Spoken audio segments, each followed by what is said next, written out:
Hello everyone, this is Shivangi. Welcome to Shubh classes. तो इस video में हम लोग मैं आप लोग को बताने वाली हूँ किस तरीके से जो है पीजीटी का जो है एग्ज़ाम आता है। तो पीजीटी इकोनॉमिक्स का हम लोग एग्ज़ाम इसमें देखने वाले हैं, किस तरीके का पैटर्न आपके एग्ज़ाम में आने वाला है। तो आप देख सकते हैं 2 सेक्शन में आपका डिवाइड होता है एग्ज़ाम, सेक्शन ए और सेक्शन बी।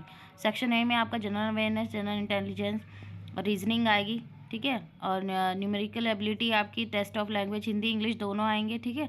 और पार्ट बी में आपका जो रहता है वो आपका जो स्पेसिफिक सब्जेक्ट रहता है उससे रिलेटेड क्वेश्चन। मीन्स आप पीजीटी इकोनॉमिक्स की प्रिपरेशन कर रहे हैं तो पीजीटी इकोनॉमिक्स रहता है, तो इकोनॉमिक्स के क्वेश्चंस आएंगे। आप किन टॉपिक्स पे आपको फोकस करना है वो भी मैं इस वीडियो में बताने वाली हूँ आपको।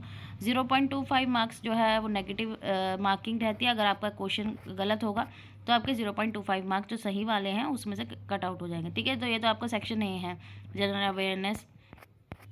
तो जो पार्ट ए की तैयारी वो आप किसी अदर चैनल से जो है प्रिपेयर कर सकते हैं। हम तैयारी करेंगे पार्ट 2 की, हमारा सब्जेक्ट है इकोनॉमिक्स, उसकी तैयारी करेंगे। तो मैं आपको जो है क्वेश्चंस दिखा देती हूँ किस तरीके से एग्ज़ाम के क्वेश्चन पूछे गए हैं। इसमें आपको जो है, एक तो मैं आपको बता दूँ 11th-12th की जो इकोनॉमिक्स है उस पर तो फोकस करना ही, साथ साथ कुछ टॉपिक्स आपके जो रहेंगे ग्रेजुएशन पोस्ट ग्रेजुएशन के रहेंगे। हमें पूरा डिटेल में नहीं पढ़ना है कि सारे टॉपिक्स जो हमें ग्रेजुएशन और पोस्ट ग्रेजुएशन के पढ़ने हैं, कुछ ही लिमिटेड जो है टॉपिक्स पढ़ने हैं, ठीक है। आप देख सकते हैं इसमें क्वेश्चन आया हुआ परमानेंट कंजम्पशन किसने दिया था।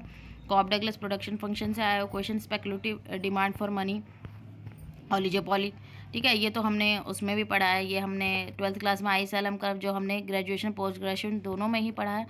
और मनी इंटरेस्टेड और बुक्स जो है वो पूछे जाएंगे, देखो एग्ज़ाम में ऑथर रहेंगे, ठीक है। कौन सी बुक किसने लिखी है, इस तरीके से एग्ज़ाम में पूरा पूछा जाता है। इंटरनेशनल ऑर्गेनाइजेशन से ज़रूर क्वेश्चन आता है कि भाई इसका हेडक्वार्टर कहाँ है, इस तरीके से क्वेश्चन गया। इसकी इस्टेब्लिशमेंट डेट कहाँ है।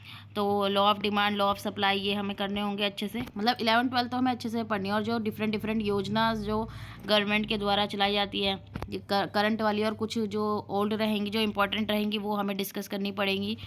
और एक्सचेंज रेट रहता है, ठीक है, वो हमें अच्छे से करना पड़ेगा। तो इंटरनेशनल ऑर्गेनाइजेशन हमें सारी अच्छे से करनी है, ठीक है। क्योंकि और या कि किस कमेटी के रिकमेंडेशन से इस जो है इस ऑर्गेनाइजेशन का इस्टेब्लिशमेंट हुआ था, जैसे नाबार्ड है, सेबी है।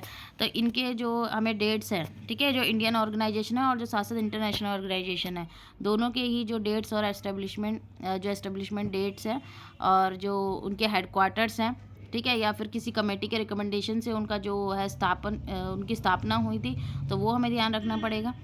अब जैसे गोल्डन एज मॉडल है, ठीक है, ये हमने किस में पढ़ा है, मैक्रो में पढ़ा है ना हमने ग्रेजुएशन में आके। और ये जो हमारा कंजम्पशन फंक्शन है, सेविंग फंक्शन है, इनसे रिलेटेड न्यूमेरिकल एमपीसी कैसे निकालते हैं, और जो है एमपीएस कैसे निकालते हैं, ये सब चीज़ें हमें क्या न्यूमेरिकल्स भी हमें करने पड़ेंगे, ठीक है। और हमारी जो नेशनल इनकम है उससे भी पूछा जा सकता है। आइडेंटिटी आ सकती है, न्यूमेरिकल नहीं आएगा, आइडेंटिटी आ सकती है कि भाई हमें ग्रॉस डोमेस्टिक प्रोडक्ट निकालना है मार्केट प्राइस पे, तो भाई किस तरीके से निकालेंगे, आपके सामने 4 ऑप्शन रहेंगे, तो वो आपको बताना पड़ेगा। फ्री राइडर प्रॉब्लम है, ये हमने ग्रेजुएशन में पढ़ी है, किस में आती है, ये पब्लिक गुड्स के केस में आती है ना। और ये तो हमारी जो है सूत्र है ये, ठीक है, ये हमें दे रखा है यहाँ पे। तो ये इंडिया ब्रांड इक्विटी फंड जो ये ऑर्गेनाइजेशन है, अब जैसे देखो नाबार्ड का इस्टेब्लिशमेंट कौन से ईयर प्लान में हुआ था, 4th में, 5th में, 6th में, 8th में। तो ये इस तरीके से हमें जो चीज़ें हैं वो पढ़नी है। इंडेक्स से रिलेटेड क्वेश्चन है।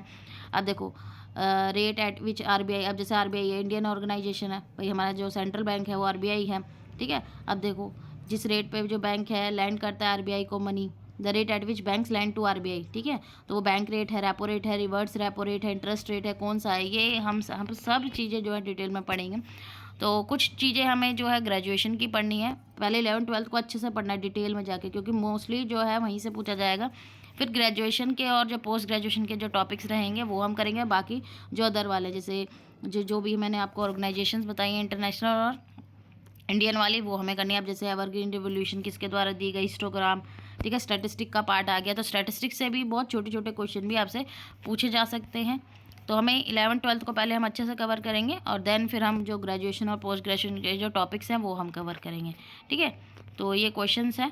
और अपने फ्रेंड्स से ज़रूर शेयर कर देना वीडियो को। और हमारे चैनल पे आपको जो है फ्री में जो है क्लासेस प्रोवाइड की जाएंगी, कोई अदर चैनल नहीं है या मैं कोई ऑनलाइन क्लासेस प्रोवाइड नहीं करती हूँ। तो अगर आप पीजीटी इकोनॉमिक्स में अप्लाई करेंगे 16 तारीख से जो है रजिस्ट्रेशन स्टार्ट है, तो चैनल पर बने रहिए। इस वीडियो को अपने फ्रेंड्स का ज़रूर शेयर कर देना। Thank you.